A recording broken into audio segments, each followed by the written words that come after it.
जगश्रेष्ठ असे तुकाराम महाराज हे भंडाऱ्याच्या माळ्यावर राहायचे 2-2, 3-3, 4-4 दिवस. आणि भक्तीचा महिमा असा की त्यांनी एकदा गायला सुरुवात केली, अभंग मुखातून स्त्रवायचे, शब्द बाहेर यायचे आणि विना आपला चालायचा, चिपळ्या इकडे वाजायच्या. अशा या तल्लीनतेमध्ये कधी स्वापद येऊन समोर उभे राहायचे, वाघ आहे, सिंह आहे, हरणी त्याच्या बाजूला उभं राहायची, मोर यायचे. हे सगळं चित्र असं निर्माण व्हायचं. वैरभाव इथला संपून जायचा आणि साक्षात परब्रह्म पांडुरंगाचं तिथं त्या ठिकाणी भक्ती चिंतन चालायचं. पण हे सगळं होत असताना ईश्वराला भक्ताच्या घरची काळजी असते. त्या ठिकाणी कुठल्याच प्रकारच्या आवलीला कुठल्याच प्रकारचं घरी पीठ वगैरे नव्हतं, म्हणून देवाला त्याची काळजी पडली. म्हणून देव उठले आणि साधे कपडे घालून एकदम साध्या रूपामध्ये जनीकडे गेले. जनीला म्हणले थोडं पीठ देते का, आणि पीठ जनीकडून घेतलं आणि स्वतः नेऊन आपण पीठ आवलीला नेऊन दिलं. आवलीच्या डोळ्यामध्ये पाणी आलं की कोणतरी हा विठोबा आला आहे, विठ्ठल नावाचा हा माणूस आला आहे आणि त्यानं मला पीठ आणून दिलं. तिनं आपले पटपट भाकरी रांधल्या, लेकरांना वाढल्या आणि आपण आपल्या स्वतःची आणि तुकोबाची भाकरी एका पालवामध्ये बांधली, चटणी त्याच्यावर टाकली, तेलाचा तर पत्ताच नव्हता. आणि असं करून ती दुपारच्या वेळी 12-12:30 वाजता भंडाऱ्याच्या दिशेने निघाली. भक्तीचा महिमा असा आहे की याची सगळी चिंता पंढरीश पांडुरंगाला पडली की आता ही चालली आहे. खूप उंच असा हा डोंगर आहे भंडाऱ्याचा आणि जाताना खाचखळगे आहेत, आपण हिचं रक्षण करावं. कारण आवली ही सारखी विठोबाला शिव्या देत होती, पांडुरंगाला शिव्या देत होती. काळ्या, मेल्या, मुर्द्या हे तिचे शब्द देव गोड म्हणून, फुलं म्हणून स्वतःच्या अंगावर घेत होता. आणि जाता जाता देवाने थोडी किमया दाखवली आणि आवलीच्या पायामध्ये आरपार असा काटा गेला. काटा गेल्यानंतर मोठ्यानं ती आई ग म्हणून ओरडली आणि खाली बसली.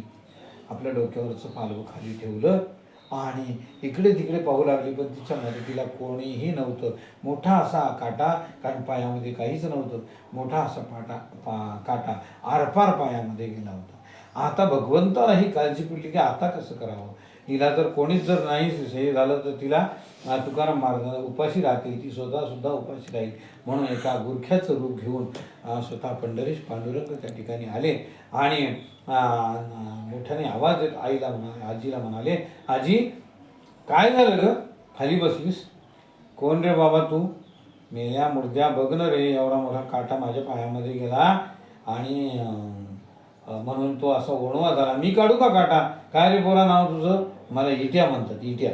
आणि असं करून जेव्हा त्यानं प्रत्यक्षात काढ रे बाबा काढ असं म्हणून जेव्हा त्यांनी काटा काढू लागला, नुसता हात लागला आणि खळकन काटा बाहेर आला. पूर्ववत पाय झाला, रक्ताचा थेंब नाही की काही नाही.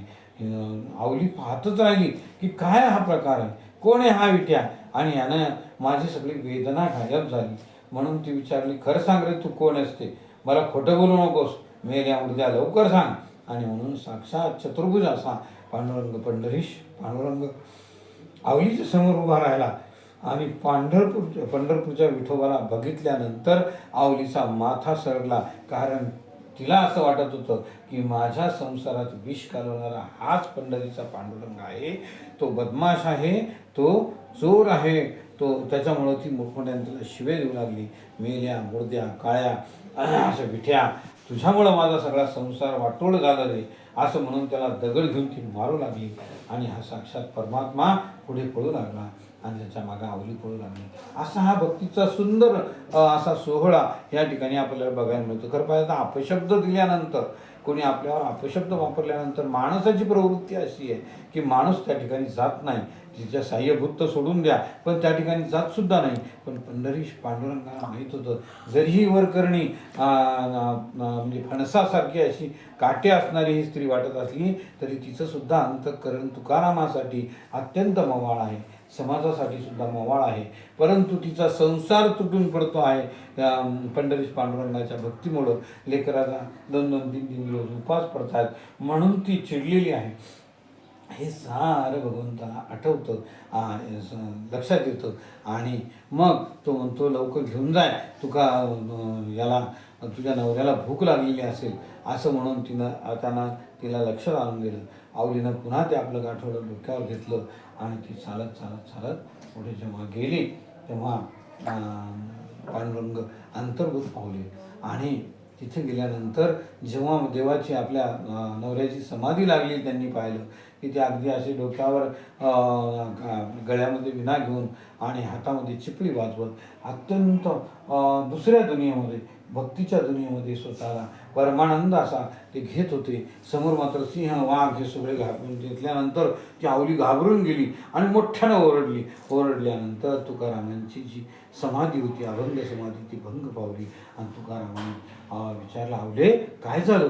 आणि मग आवलीनं सरळ सांगितलं की बस झालं तुमचं हे पुराण, आता चला जेवायला भूक लागली असं म्हणून त्यांनी सांगितलं. आणि येता येता जेवायला वाढल्यानंतर जेव्हा सांगू लागली ती की बाबा मला असा एवढा मोठा आरपार पायामध्ये काटा गेला आणि तो काटा एका इट्या नावाच्या पोराने काढला.